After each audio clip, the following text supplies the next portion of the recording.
So it's coming to that time of year again where we start talking about the National Trust's AGM, the elections that are going to take place there. And of course, this might be maybe your first time hearing about this. Like, why all of a sudden are we talking about the National Trust elections to who's going to sit on the trust board voting at the AGM? Why are we talking about this? Well, this is because there is an organization called Restore Trust. And their whole aim and objective is we want to de-wokeify the National Trust. We want to preserve our national heritage, our national history.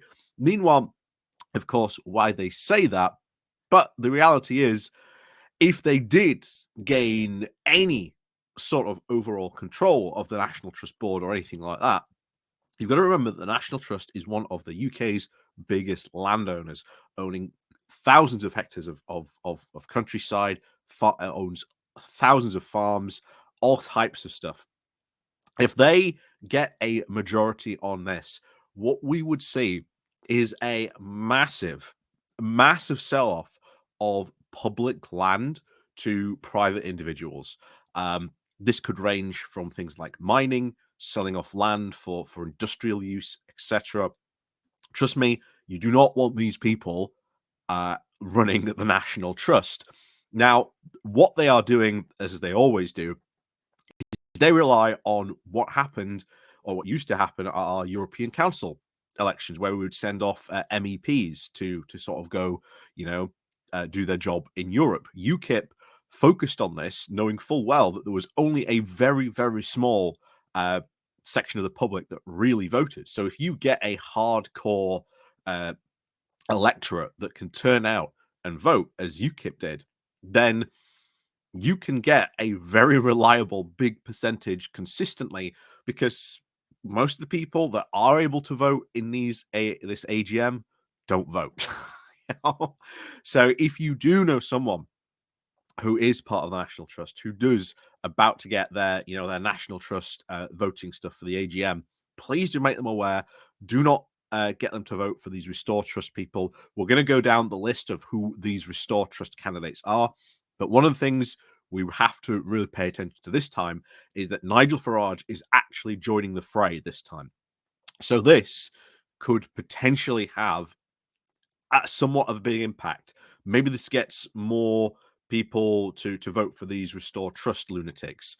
It is very, very likely. But as we always say, you've got to sort of remind people who these people are and what their real objective is. And again, it would be, if they got a majority on the board, it would be a massive, massive selling off of public land. It is something that we do not want to happen. It is something that we get around to every year, sort of talking about. And once again, it is that time of year, so we've got to be talking about it. We've got to make people aware. If you are a member of the National Trust, excellent.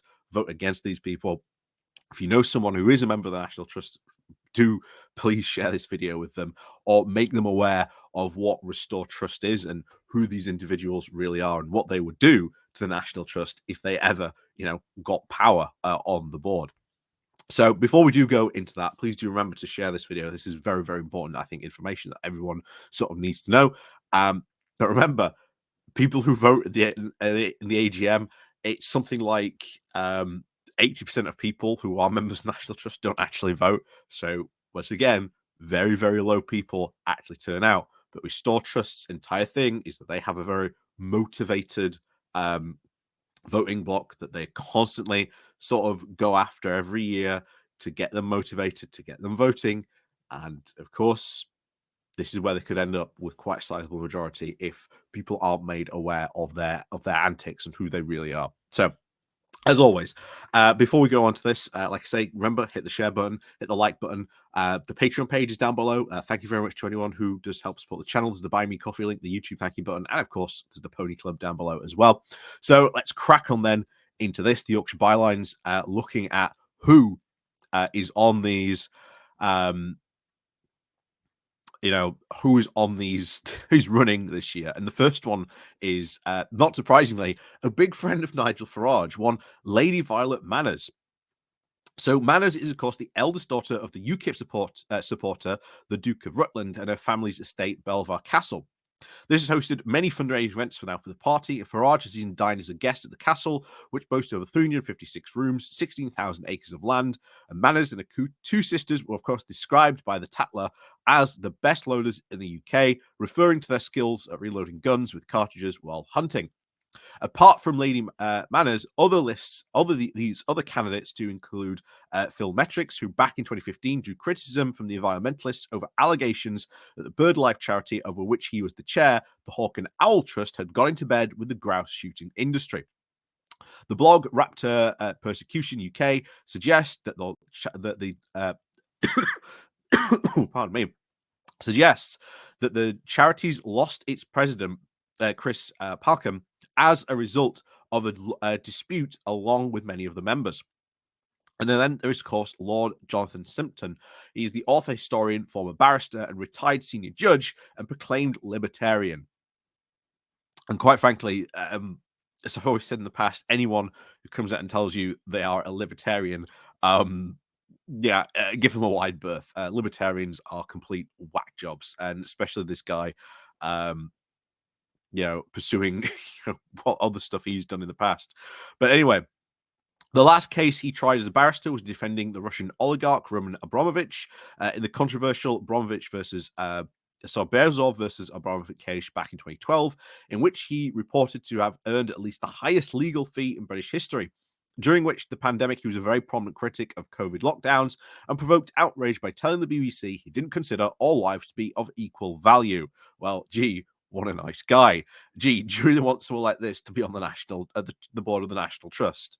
Yeah, I don't think so. Andrew Grimson is now described as a brilliant sketch writer by Charles Moore, his close friend and former editor of the Daily Telegraph, the Sunday Telegraph, and the Spectator. Concerned by the advance of, quote, woke ideals, he has written now for Conservative Home about woke banks and woke capitalism. And of course, the final candidate is Phil Gibbs. Maybe it's his third time lucky, as he's been a candidate every year since 2021. So, yeah, these are obviously what you want to sort of really sort of be careful about, because this is where they would again do this. So it's worth reminding people. So National Trust, 130,000 farms, 775 miles of coastline, and 250,000 hectares of land, is Britain's largest private landowner. I remember they keep their properties safe. They keep them from all kinds of stuff. They look after them sort of very well. This is why the National Trust should be supported. It's why your membership to the National Trust is so important. But as part of that membership, you do get a vote in the AGM. So please, please, please look at who you're voting for. Do not vote for any of those candidates that we've just talked about, because again, if they gain a majority, then they are going to probably participate in one of the largest sales of land from the National Trust to other private individuals. And once that land is gone, once it's done with, there's almost zero way of the chance of the National Trust ever regaining control of those properties. So be very, very, very careful at voting for the AGM. Make sure, if you know anyone who's part of the National Trust, make sure that they're aware of this. Make sure that they are voting. We repeat this every year now, because it is worth talking about consistently every year what is going on here at the National Trust. If you are concerned about this and you're not a member of the National Trust, well, then join the National Trust. You might not be in time to vote at this year's AGM, but maybe next year. And of course, you'll get to go and visit a lot of National Trust properties next year. Make a list, go visit some stuff next year.